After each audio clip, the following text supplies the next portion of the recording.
Ladies and gentlemen, welcome to Sim 24 TV.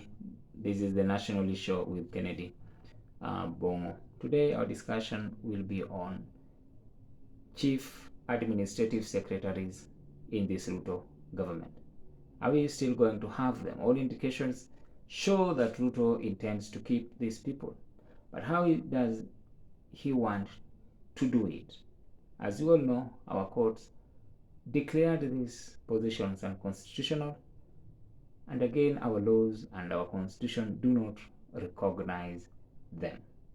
So before we delve deep into that discussion, do kindly subscribe and click that notification bell so that you're notified whenever we post.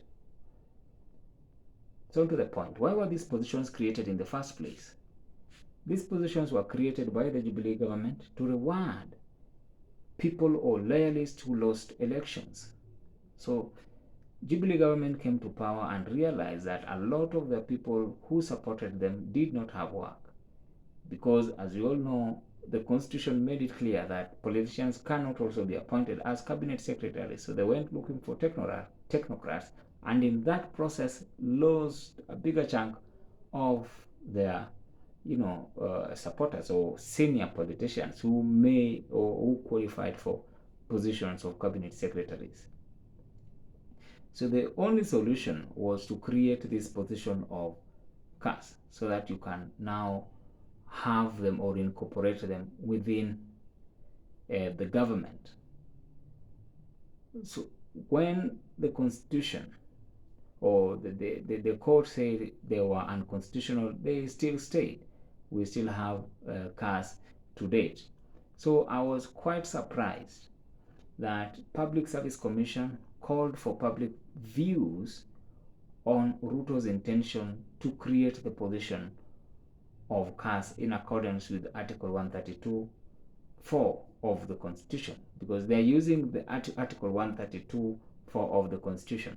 If you read that article, it does not actually really relate to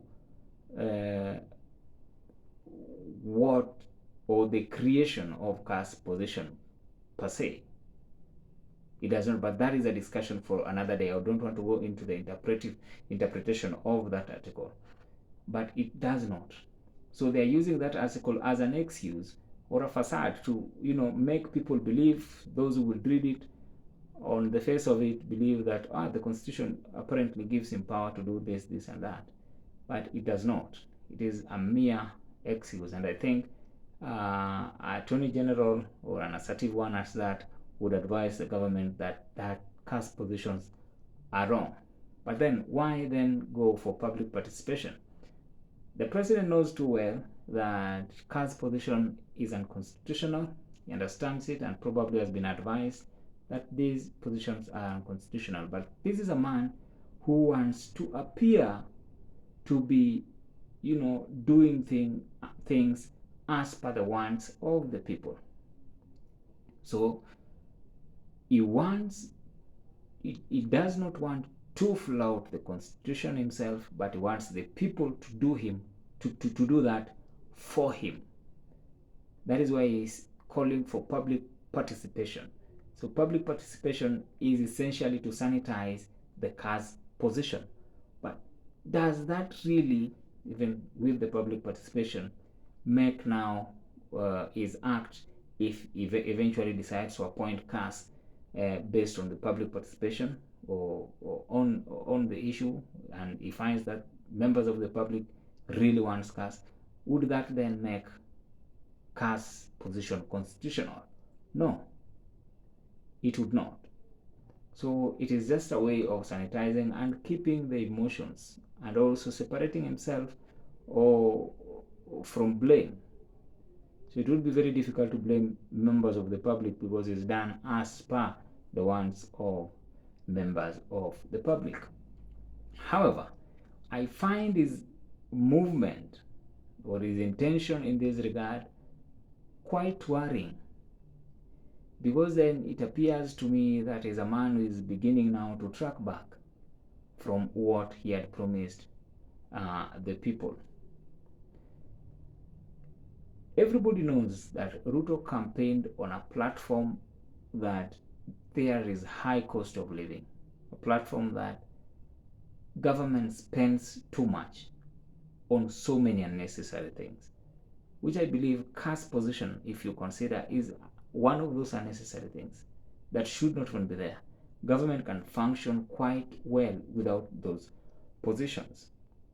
And I think when the framers of the Constitution did not include it in the Constitution, they knew too well that the government was still going to function without those positions. So for RUTO, the fact that the law does not provide for it, and the fact that the Constitution does not provide for it, and the fact that the courts have held those positions to be very unconstitutional, I thought it gave him a lot of leverage in terms of dropping those positions altogether in order to keep with his words, that is, to curb spending and to curb wastage in government. Why am I saying that? I'm saying that because Ruto did say during his campaigns that the treasury, and even after that, the treasury has no money, and the little money that is there always go to paying salaries of public servants. So for a man who says that and now wants to again burden people with creating this post, which is unconstitutional, is indeed quite worrying, because then our politics has not changed. It is the same one. It is the same one for rewarding people or people who've lost elections. So politicians will always look after themselves, and President Ruto is no different. He's going to look after the people who supported him and who lost elections.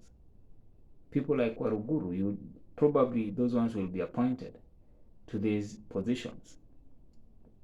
All those who supported him but lost elections would now be appointed to this position. And that is why he wants the Public Service Commission to conduct this public participation to allow him now to create this position and appoint his people or reward his political loyalists in this by appointing them in these positions in various ministries.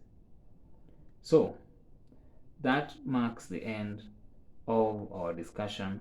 It only shows that politicians will remain politicians. Whatever they tell you is not what they mean.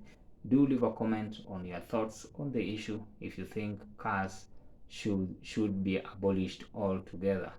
Probably President Ruto might just watch this show and change his mind. Thank you very much for watching.